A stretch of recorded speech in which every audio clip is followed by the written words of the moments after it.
بسم اللہ الرحمن الرحیم۔ محترم ناظرین، میرڈ لائف اور اسلام اس موضوع پر ڈسکس کیا جا رہا ہے۔ شادی کی بات آتی ہے تو سب سے زیادہ جس موضوع پر بات ہوتی ہے، سب سے زیادہ جو بات ڈسکس کی جاتی ہے وہ جہیز کی بات ہے۔ جہیز کا موضوع ہے۔ جہیز کا مطلب شادی کے موقع پر لڑکی والوں کی طرف سے دیا جانے والا کچھ مخصوص ساز و سامان ہے، لیکن یاد رکھنے کی ضرورت ہے کہ جہیز کا شریعت سے، اسلام سے کوئی تعلق نہیں ہے۔ شریعت کے ماننے والوں کو، اسلام کے ماننے والوں کو جہیز کے نام پر کوئی رسم نہیں دی گئی، کوئی تعلیم نہیں دی گئی۔ جو لوگ یہ کہتے ہیں کہ جہیز حضور اکرم صلی اللہ علیہ وسلم نے حضرت فاطمہ رضی اللہ عنہا کا دیا ہے، بالکل غلط کہتے ہیں۔ واقعہ اگر آپ کو پتہ ہے، تفصیل اگر آپ کو معلوم ہے، تو آپ آسانی سے یہ بات ڈیسائیڈ کر سکتے ہیں کہ جو نبی کریم صلی اللہ علیہ وسلم نے حضرت فاطمہ کی شادی کے موقع پر حضرت علی کو دیا، وہ جہیز نہیں تھا۔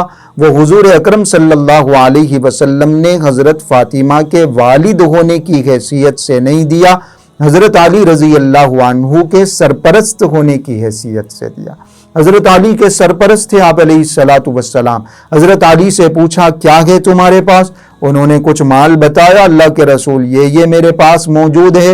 ایک زرہ ان کے پاس موجود تھی۔ آپ علیہ السلام نے حکم دیا جاؤ وہ زرہ بیچ کے آؤ۔ وہ زرہ حضرت عثمان نے خرید لی۔ آپ علیہ السلام نے اس بیچی ہوئی زرہ کی قیمت سے کچھ ساز و سامان خریدا اور وہی سامان حضرت علی رضی اللہ عنہ کے حوالے کیا۔ بات بالکل کلیئر ہے کہ نبی کریم صلی اللہ علیہ وسلم نے جو سامان حضرت فاطمہ کی شادی کے موقع پر دیا تھا وہ حضرت علی کے سرپرست ہونے کی حیثیت سے دیا تھا، حضرت فاطمہ کے والد ہونے کی حیثیت سے نہیں دیا۔ جہیز کا کوئی تصور نہیں ہے۔ جہیز ایک خالص ہندوانہ رسم ہے، ایک خالص ہندوانہ طریقہ ہے۔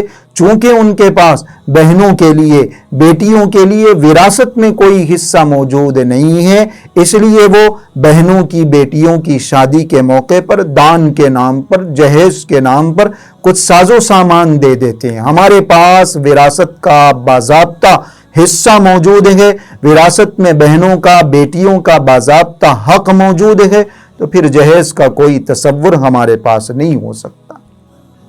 تحفے کے نام پر، ہدیے کے نام پر کچھ اگر دے دیا جائے تو دینا جائز ہے، درست ہے، لیکن کیا ضروری ہے کہ یہ ہدیہ، یہ تحفہ اسی موقع پر دیا جائے؟ اگر آپ اسی موقع پر دے رہے ہیں تو اس کا مطلب یہ ہے کہ آپ جہیز کو پروموٹ کر رہے ہیں۔ جو مشہور طریقہ چل رہا ہے، جو رسم چل رہی ہے، جو رواج چل رہا ہے زمانے کا، آپ اس رواج کے ساتھ اپنے آپ کو جوڑ رہے ہیں۔ اگر آپ دینا چاہتے ہیں تو کسی اور موقع پر دے دیں۔ اگر آپ دینا چاہتے ہیں تو وہ چیز دیں جس کی فیوچر میں، مستقبل میں آپ کی بیٹی کو ضرورت پڑ سکتی ہو۔ آپ ایسی چیزیں اس جہیز کے سامان میں شامل کر رہے ہیں جس کی زندگی بھر کوئی ضرورت نہیں پڑتی۔ ہدیے تحفے کے نام پر بھی اگر آپ کچھ ساز و سامان خاص اس موقع پر دیں گے تو یہ بھی جہیز ہے، اور جہیز کا اسلام میں کوئی تصور نہیں۔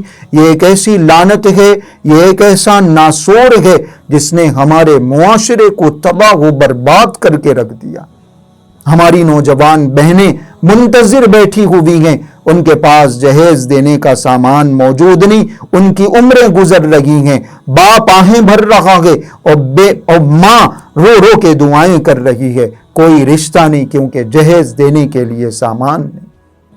قرض مانگ کے شادی کی جا رہی ہے، سود لے کے جہیز کا پیسہ جمع کیا جا رہا ہے، مسجدوں میں اعلان کر کے، ٹھہر کے، مانگ کے، ایک باپ ایک گھر پہ رسوا ہو کے اپنی بیٹی کے لیے جہیز کا سامان کر رہا ہے۔ یہ انتہائی غلط اور ایک بڑی لعنت ہے جس نے ہمارے معاشرے کو تباہ و برباد کر کے رکھ۔ اس لیے نوجوانوں کو، مالداروں کو خاص طور سے اس رسم کو ختم کرنے میں ایک بڑا رول پلے کرنا ہے۔ وہ یہ ارادہ کر لیں کہ جب میں اپنے بچے کی شادی کر رہا ہوں، نوجوان یہ ارادہ کریں کہ میں جب شادی کر رہا ہوں، میں جب اپنے پیسوں سے ولیمہ کر سکتا ہوں، اپنا سوٹ بوٹ خرید سکتا ہوں، تو پھر میں فرنیچر بھی اپنا خود لے کے آؤں گا، میں کسی کے احسان تلے دبوں گا نہیں۔ اب میرا بیڈ ہوگا، میری الماری ہوگی، میرا ڈریسنگ ٹیبل ہوگا، میری گاڑی ہوگی، میں کسی کا کوئی احسان نہیں لوں گا۔ مرد کی غیرت کا تقاضا یہ ہے کہ وہ ان لعنتوں سے اپنے آپ کو، اپنے معاشرے کو، اپنی شادیوں کو پاک صاف رکھے۔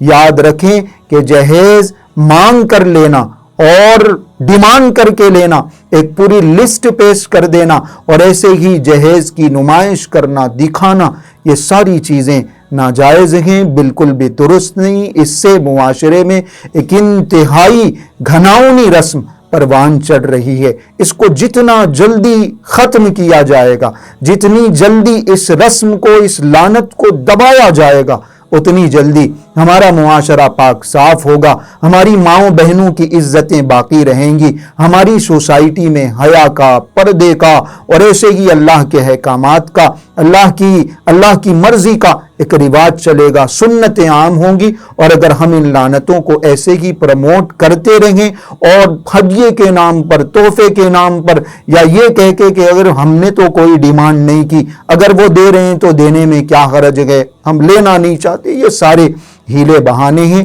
ان سے اپنے آپ کو بچانا، جہیز کی لعنت سے اس معاشرے کو پاک کرنا ہم سب کی ذمہ داری ہے۔ اللہ پاک ہم سب کو توفیق عطا فرمائے۔